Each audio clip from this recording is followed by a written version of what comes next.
I was born and raised in Memphis, Tennessee, and at 19 years old, I went to prison. And I spent the next 7 years incarcerated. Right now, I'm a stay-at-home mom.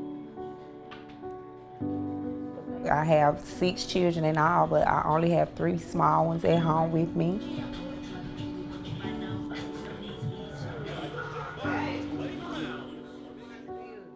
When I came home from prison, and I kept registering to vote, kept trying to get my rights restored, and I was getting turned down left and right because they would say, well, the class felony you have, you won't ever be able to vote. So I kind of just gave up on it and didn't look back. Felony disenfranchisement is a big problem across the country because it keeps a whole swath of people from participating in our democracy. In Tennessee, it currently affects more than 420,000 people across the state, including more than 20% of the African American voting age population who are disenfranchised.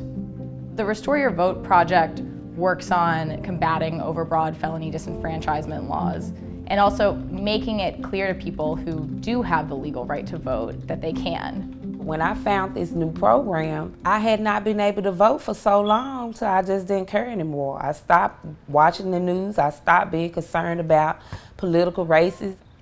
But it's been a very redemptive experience. I feel real good about it. I feel like now I'm more interested. This will be my first time ever going to a booth to vote, and I'm 43 years old. Tennessee has one of the most complicated laws in the country, so we knew that a lot of folks there who were potentially eligible to get their voting rights back wouldn't know about that process. We knew that we wanted to run a Restore Your Vote campaign in Tennessee to deal with some of these problems and identify some of the hidden systemic barriers that are keeping people from voting.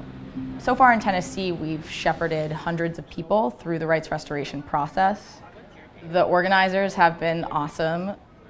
Their main job has been to walk people through the process, so find as many people with convictions as they can and help them go step by step through the rights restoration process, but with an eye on how the system can be changed overall.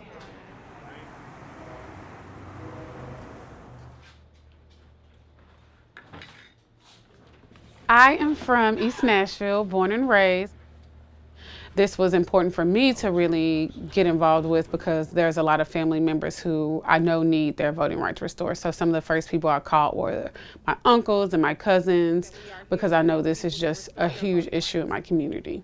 At the Campaign Legal Center, we believe that democracy works best when all citizens can vote without barriers. We believe that state and federal policies should be designed to make it easier to vote, not harder.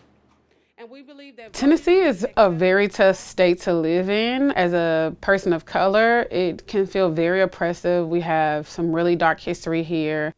Often we're fighting so many systems that are interconnected. And as an organizer, that's why it's important for me to be involved because I believe in grassroots movements, really being able to push back against those systems. For us in Tennessee, some of the most challenging parts of getting your voting rights back are all these paperwork you have to do, and that you complete the paperwork and then you go back in there and say, oh, well, there's another paper that you have to complete. And it's like, I was just here and you didn't say that. It's overwhelming and it can be really discouraging to people when you have to go back 15 times to just get the right paperwork in place to be able to move forward.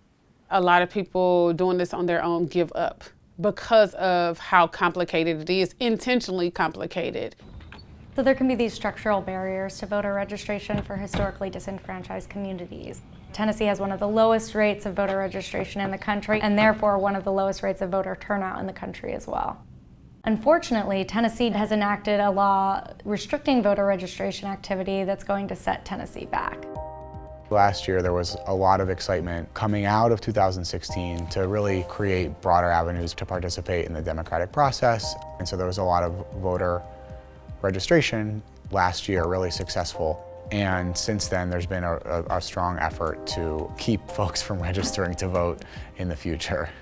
The new law imposes civil and criminal penalties on groups or people who are doing voter registration for turning in forms with unintentional errors on them. Given the chilling effect of this law, I'm very concerned that we are going to see many groups stopping voter registration activities.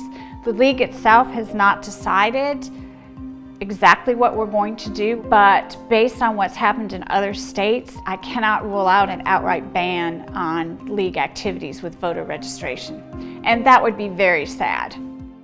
The statements that you saw made by legislators during the legislative session suggest that that's actually what they wanted. They were unhappy with the amount of kind of voter registration activity in 2018 and are hoping that these new restrictions will actually dissuade groups from engaging in civic participation activity. I was actually sitting in the legislature when it passed, and there were literally cheers and bells ringing by our state legislators when that passed. And it really, really took me back for a moment, because outside of the chambers is the bust of Nathan Bedford Forrest, one of the Green Wizards of the Ku Klux Klan. And here we are inside of the legislature still dealing with these same tactics of oppression and racism that continue to be embedded in our policies and in everything that we see in Tennessee. Immediately after the passage of the law, lawsuits were filed, and CLC represents the League of Women Voters, Rock the Vote, and other civic participation groups suing to block the law in its entirety. These groups have alleged that these restrictions are a restriction on their First Amendment rights. These restrictions make it very hard to simply go out and talk to your neighbors about registering to vote. If all these groups stop registering voters, Tennessee is probably going to sink to the bottom of the number of citizens that are registered in our state. So that means that a smaller and smaller group of people are going to be making the decisions for the rest of us in Tennessee. I would like to see a process in which it made it easier for people to get registered or people to restore their voting rights. I think that the ways in which disenfranchisement really affect communities that are already oppressed is further damaging to those communities in a way that allows them to be stuck in their positions and sometimes make their positions worse. And so for me, I'm really passionate about seeing change. I want to see oppressed people have more power to change their situations and change how things look for them and their families and their kids. The more participatory our governance is, the better it is. These people should be able to vote on, who's making laws in their city, in their county, in their state, and in this country. And so if we're intentionally excluding people, I think that hinders us moving forward.